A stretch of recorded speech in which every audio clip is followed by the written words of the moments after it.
नमस्कार, स्वागत है आपका बोलता हिमाचल पर। आज है 1 अक्टूबर 2024 और हिमाचल प्रदेश से जुड़ी हुई आज की बड़ी खबरों की जानकारी अपडेट्स हम आपके लिए लेकर आए हैं।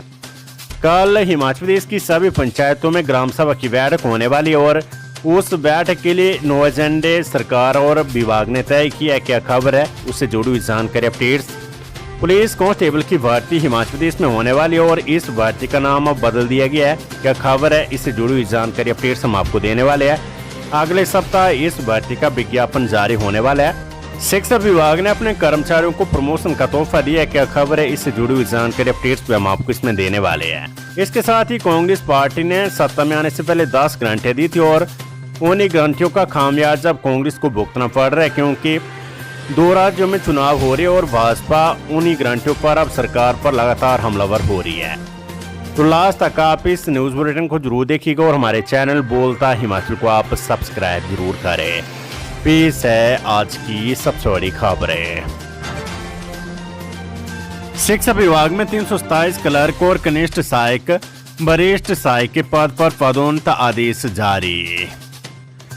शिक्षा विभाग में 327 क्लर्क और कनिष्ठ सहायकों को वरिष्ठ सहायक के पद पर पदोन्नति दी गई है। सोमवार को उच्च शिक्षा विभाग के निदेशक की ओर से इस संबंध में आदेश जारी कर दिए गए हैं। इस दौरान इन्हें पदोन्नति के साथ नए स्टेशन पर भी स्थानांतरित किया गया है। विभाग ने इन्हें 5 दिन में नए स्टेशन पर ज्वाइन करने को कहा है। प्रदेश में कल ग्राम सभा के लिए 9 एजेंडा तय। मनरेगा और स्वच्छता पर होगी चर्चा। प्रदेश में 2 अक्टूबर को आयोजित की जाने वाली ग्राम सभा के लिए 9 एजेंडे तय किए हैं। प्रदेश की 3615 पंचायतों में 2 अक्टूबर को ग्राम सभा का आयोजन किया जाएगा। ग्राम सभा में पंचायत प्रधान, उप प्रधान और पंचायत प्रतिनिधि भी भाग लेंगे। ग्राम सभा का फाइनल एजेंडा आ गया है, लेकिन इस बार की ग्राम सभा में 1500 के फॉर्म के सत्यापन का एजेंडा शामिल नहीं किया है। प्रदेश की पंचायतों में 2 अक्टूबर को आयोजित की जाने वाली ग्राम सभा में अंतर्राष्ट्रीय आपदा जोखिम न्यूनीकरण दिवस, समर्थ वाटरशेड, स्वच्छ भारत मिशन ग्रामीण, जन योजना अभियान, मनरेगा, स्वच्छता पखवाड़ा, नशा मुक्ति अभियान, एड्स के बारे में जागरूकता अभियान समेत 9 एजेंडे शामिल किए हैं। 2 अक्टूबर को आयोजित की जाने वाली ग्राम सभा में पानी के बिलों के अलावा मनरेगा, सेल्फ, स्वच्छता पखवाड़ा, नशा मुक्ति अभियान और एड्स के बारे में लोगों को जागरूक किया जाएगा। ग्राम सभा में विभिन्न विकास कार्यों को लेकर चर्चा की जाएगी। ग्राम सभा को लेकर ग्रामीण विकास विभाग एवं पंचायती राज निदेशालय की ओर से प्रदेश के सभी जिला पंचायत अधिकारियों और खंड विकास अधिकारियों को निर्देश जारी किए गए हैं। कांस्टेबल ने अब कमांडो भर्ती करेगी हिमाचल पुलिस, भरे जाएंगे 1256 पद। हिमाचल पुलिस में भर्ती इस बार कांस्टेबल के रूप में नहीं बल्कि कमांडो फोर्स के तौर पर होगी। इस कमांडो फोर्स को ड्रग्स के खिलाफ भी इस्तेमाल किया जाएगा। भर्ती का विज्ञापन जारी करने से पहले पुलिस मुख्यालय ने इसका नाम बदलने का आग्रह लोक सेवा आयोग से किया था। इस प्रक्रिया को पुलिस मुख्यालय ने लगभग पूरा कर लिया है, इसलिए अब नवरात्र में लोक सेवा आयोग भर्ती का विज्ञापन जारी करने वाला है। कमांडो फोर्स के नाम पर करीब 1256 पदों को भरा जाएगा। लोक सेवा आयोग पहली बार ये भर्ती कर रहा है, क्योंकि इसमें आवेदन लाखों में होते हैं, इसलिए नेशनल इन्फॉर्मेटिक्स सेंटर यानी NIC के माध्यम से एक सॉफ्टवेयर बनाया है। इस सॉफ्टवेयर का ट्रायल पूरा हो गया, इसी के माध्यम से आवेदन भरे जाएंगे। पुलिस भर्ती का ये मामला करीब 1 साल से उलझा हुआ है। पहले पुलिस खुद भर्ती करती थी, लेकिन पिछली भर्ती में मामला CBI तक जाने के बाद पुलिस मुख्यालय ने इस बार इनकार कर दिया था। HRDC सर्वे में खुलासा, हर रोज 50 लाख रुपए का अनुदान। 1 महीने तक प्रदेश पथ परिवहन निगम ने अपनी बसों में यात्रा करने वाले यात्रियों को लेकर सर्वेक्षण किया है। महिलाओं, पुलिस कर्मचारी, छात्र वर्ग के अलावा दिव्यांगजनों और ग्रीन कार्ड व अन्य रियायती श्रेणियों को जो रियायतें बस यात्रा में दी जाती है उस पर रोजाना 45 से 50 लाख रुपए का अनुदान दिया जा रहा है। केवल रविवार के दिन इसमें कमी आती है। बता दें कि परिवहन निगम ने उन श्रेणियों का भी इसमें हिसाब लगाया है जिनसे सरकार पैसे नहीं लेती है और उनको मुफ्त यात्रा की सुविधा प्रदान की जा रही है। इनको 0 वैल्यू का टिकट पिछले 1 महीने से बस में दिया जा रहा है। वहीं पुलिस कर्मचारियों को भी इसी तरह का टिकट दिया जाता है, उनका भी आंकलन हुआ है। मासिक सब्सिडी की बात करें तो ये लगभग 15 करोड़ रुपए की बनती है। रविवार के दिन इन सभी श्रेणियों के यात्रियों की आमद बसों में कम रहती है। दुकानों के बाहर बिना पंजीकरण वाले तय बाजारियों को बिठाने पर कारोबारियों पर होगा 10,000 रुपये का जुर्माना।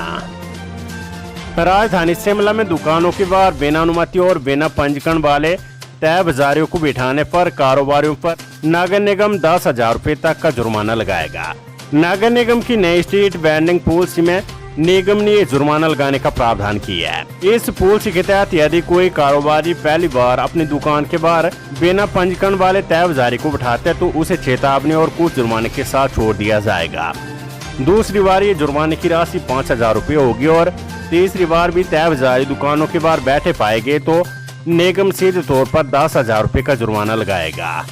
ऐसे में अब इस नई स्ट्रीट वेंडिंग पॉलिसी के तहत निगम कड़े नियम शहर में लागू करने जा रहा है। इसी साल के अंत दिसंबर तक नगर निगम शहर में नई स्ट्रीट वेंडिंग पॉलिसी को लागू कर देगा।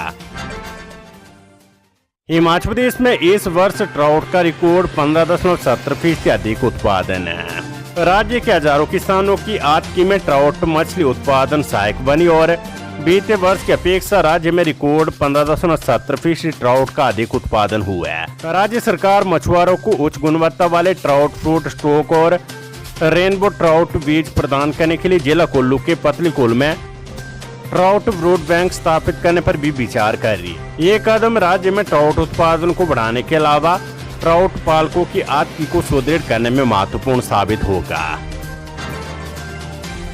जीएसटी फ्रॉड, हिमाचल में बायोमेट्रिक आधार ऑथेंटिकेशन की तैयारी। हिमाचल में जीएसटी फ्रॉड से बचने के लिए विभाग बड़ा कदम उठाने जा रहा है। राज्य में जल्द ही बायोमेट्रिक आधार ऑथेंटिकेशन को अनिवार्य करने की तैयारी है। भविष्य में जीएसटी पंजीकरण के लिए आवेदन करने वाली बाहरी राज्य की एजेंसियों की जांच आइरिस स्कैन, फिंगर और आधार की जांच से होगी। इसके अलावा फेस रीडिंग के लिए वेब कैमरे का इस्तेमाल किया जाएगा। ये व्यवस्था शुरू होते ही हिमाचल देश का चौथा ऐसा राज्य बन जाएगा जहां बायोमेट्रिक आधार ऑथेंटिकेशन को अनिवार्य किया जा चुका है।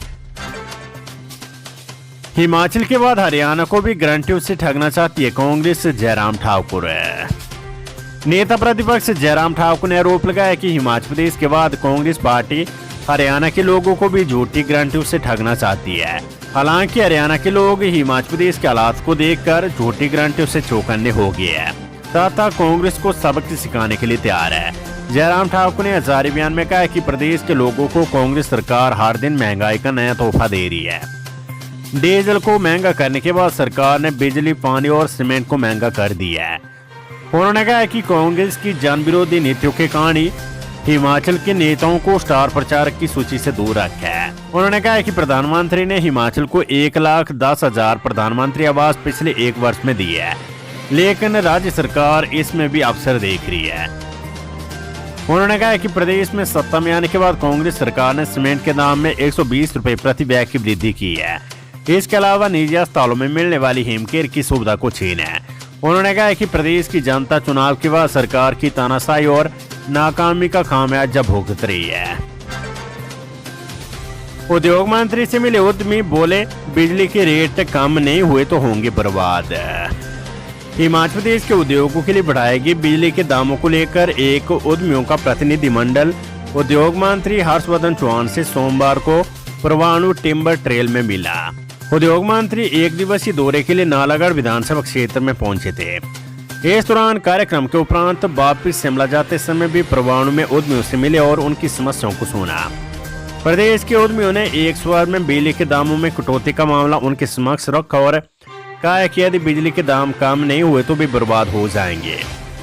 उद्योग मंत्री ने उद्यमियों को आश्वासन दिया कि वे मुख्यमंत्री से इस बारे में बात करेंगे और आगामी रणनीति तैयार करेंगे। डीएलएड के तीसरे चरण की काउंसलिंग शुरू, पहले दिन नहीं मिला एक भी अभ्यर्थी। हिमाचल प्रदेश स्कूल शिक्षा बोर्ड ने 2 वर्षीय डिप्लोमा कोर्स डीएलएड के लिए तीसरे चरण की काउंसलिंग शुरू कर दी है। वहीं तीसरे चरण की काउंसलिंग में भी अभ्यर्थी कम रुचि दिखा रहे हैं। तीसरे चरण की पहले दिन की काउंसलिंग में सूबे के सरकारी जिला शिक्षा और प्रशिक्षण संस्थानों की रिक्त सीटों के लिए एक भी अभ्यर्थी नहीं मिला, जबकि निजी संस्थानों की सब्सिडाइज सीटों पर 29 और नॉन सब्सिडाइज सीटों पर 3 अभ्यर्थियों ने प्रवेश लिया है। खबर एचपीयू शिमला से। छात्र की मौत के बाद जागा एचपीयू परिसर में 3 दिन में लगेंगे 147 सीसीटीवी कैमरे।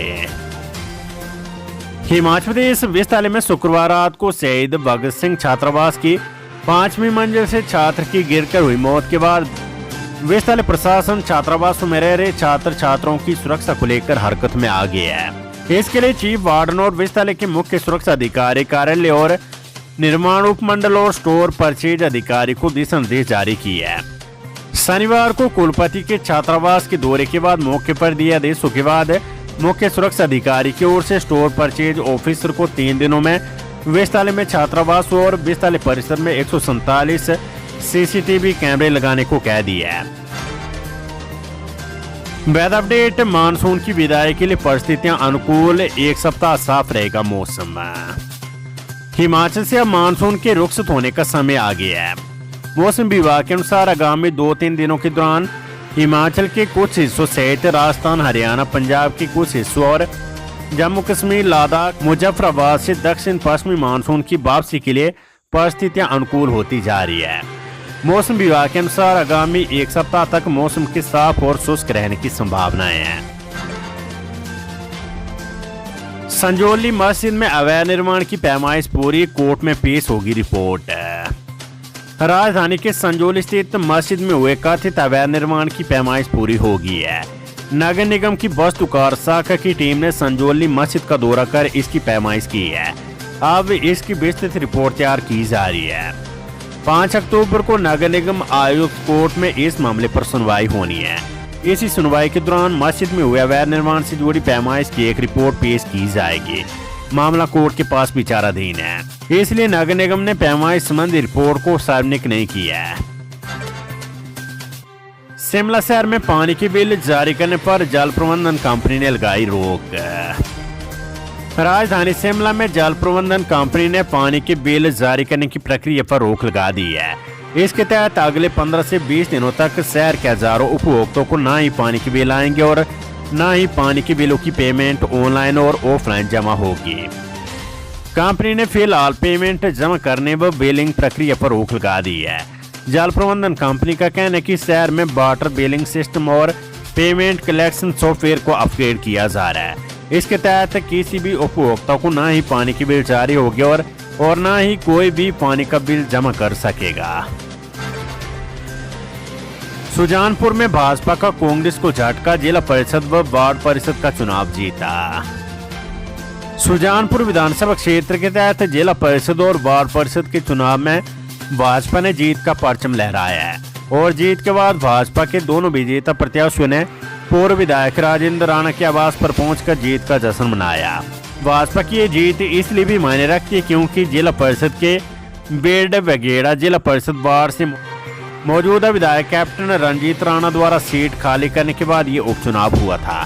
साथ ही सत्ता का पूरा तंत्र भी कांग्रेस प्रत्याशी की जीत सुनिश्चित करने में जुटा था, लेकिन यहाँ भाजपा प्रत्याशी प्रवीण ठाकुर ने जीत अर्जित करके भाजपा को दोहरी खुशी मनाने का मौका दे दिया है। इससे पहले सुजानपुर नगर परिषद के एक बार के चुनाव में भाजपा प्रत्याशी नीरजा ठाकुर ने भी जीत अर्जित की थी। कांग्रेस को इन दोनों उपचुनावों में हार का मुंह देखना पड़ा है। मुख्यमंत्री सुक्खू ने विदेशों से वित्त पोषित परियोजनाओं का रिकॉर्ड किया तलब। मुख्यमंत्री सुखविंदर सिंह सुक्खू स्वास्थ्य लाभ लेने के बाद इस हफ्ते एक्शन मोड में होंगे। सीएम सुक्खू ने विदेशों से वित्त पोषित परियोजनाओं पर अधिकारियों से रिकॉर्ड तलब किया है। मुख्यमंत्री की अध्यक्षता में 4 अक्टूबर को एक महत्वपूर्ण बैठक होगी जो राज्य सचिवालय के सम्मेलन कक्ष में होगी। इससे पहले अधिकारियों से पूछा गया है कि बाहर से वित्त पोषित किस प्रोजेक्ट का काम कहां तक पहुंचा है। अधिकारियों से इसके लिए विस्तृत जानकारी के साथ रिपोर्ट मांगी गई है। शर्मनाक, कुल्लू में 13 साल की लड़की हुई गर्भवती, अज्ञात व्यक्ति के खिलाफ केस दर्ज। महिला पुलिस थाना कुल्लू में नाबालिग लड़की के साथ दुष्कर्म की वारदात को लेकर मामला दर्ज हुआ है। इस वारदात से 13 साल की लड़की गर्भवती हो गई है। पुलिस ने बीएनएस की धारा 65 सबसेक्शन 1 और पोक्सो एक्ट की धारा 6 के तहत मामला दर्ज कर छानबीन शुरू कर दी है।